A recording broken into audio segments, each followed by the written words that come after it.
All right, 3-66. So we've talked about two ways that did two problems where we could use the 100 grid to answer something. Now we're going to look at it a different way, use a generic rectangle. So another way to think about decimal multiplication is with generic rectangles. What multiplication problem is represented by the generic rectangle at the right? So generic rectangles, the top, we're multiplying the top by the bottom. And the reason we're doing that is we're finding the area of this. And area is always length times width. So what multiplication problem is this? Well, this would be 2 plus 0.3. So it'd be 2.3 times 1 plus 0.4 is 1.4. So that's the multiplication problem that we're really doing. They just broke it into two parts. They broke it up into the whole number, which is the 2. That's this. And then the decimal part, which is the 3/10. The 0.3 is that. Notice how this is a smaller box. Then they took up and down. They took the whole number 1. That's this piece. And then the decimal 0.4 or 4/10. Now, anytime that we do a generic, or it says, okay, so on our paper, copy generic rectangle, write the multiplication problem that represents. So here is the multiplication problem for part A. Part B, fill in the areas of each of the 4 shaded. All right, so reminder, when we do generic rectangles, we multiply it kind of like multiplication table. So we go 1 times 2, which will be the area of this rectangle is 2. Now we find the area of this rectangle. Well, it's 1 by 0.3.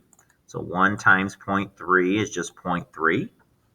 Now I multiply, we find the area of this rectangle, which is a 0.4 times 2.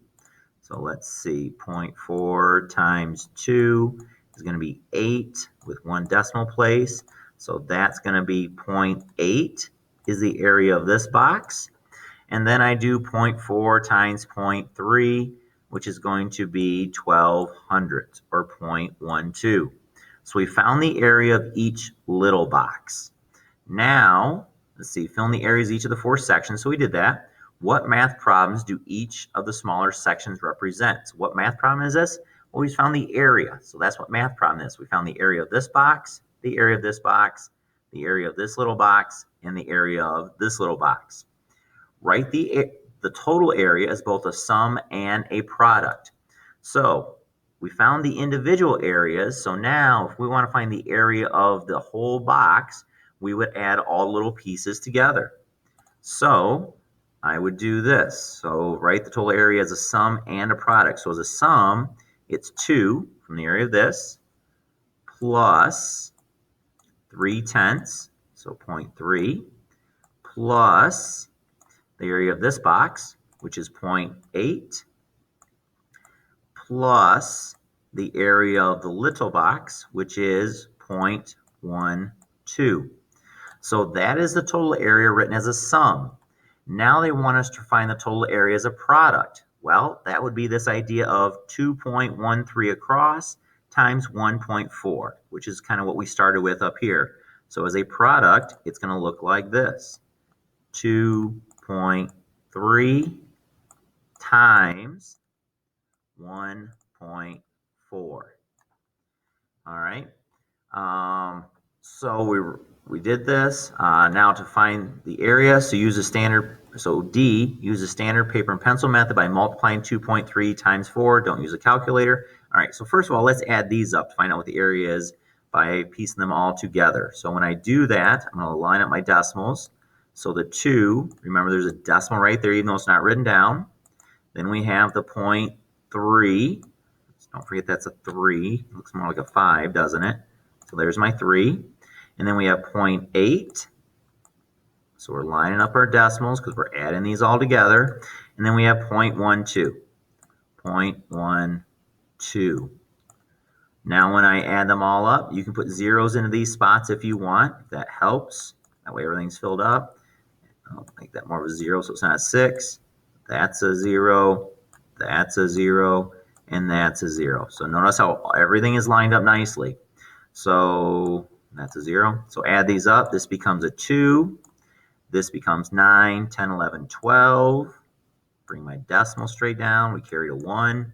So it should be 3.12 when we add them all up. Now, this should give me the exact same answer because all I'm doing here is I'm finding the area of the big box instead of finding the area of each little piece. So let's see if that does work. Let's change colors a little bit just to be fancy. And let's see, I wish I had a little more room to work, but I don't. So let's see, 2.3 times 1.4. All right, so as we multiply, 3 times 4 is 12. Carry a 1. 4 times 2 is 8, plus the 1 we carried is 9. 0 for a placeholder. 1 times 3 is 3. 1 times 2 is 2. Now we add them all up, and we get 2. 12. Carry the 1, gives that a 3. I have 2 decimal places in this, and so I move it 2 places to the left, and notice once again we get 3.22. So this problem, remember, is finding the area of just the whole big box all at once. When we did it this way, we found the area of this little box, and this little box, and this little box, and this little box, and then we added them all together. So it's just 2 different ways we can go about solving this. If you're ever going to do it, I would imagine you're going to do it this way. All right, we just take 2.3 times 1.4, 2 decimal places, so make sure you move it 2 places to the left.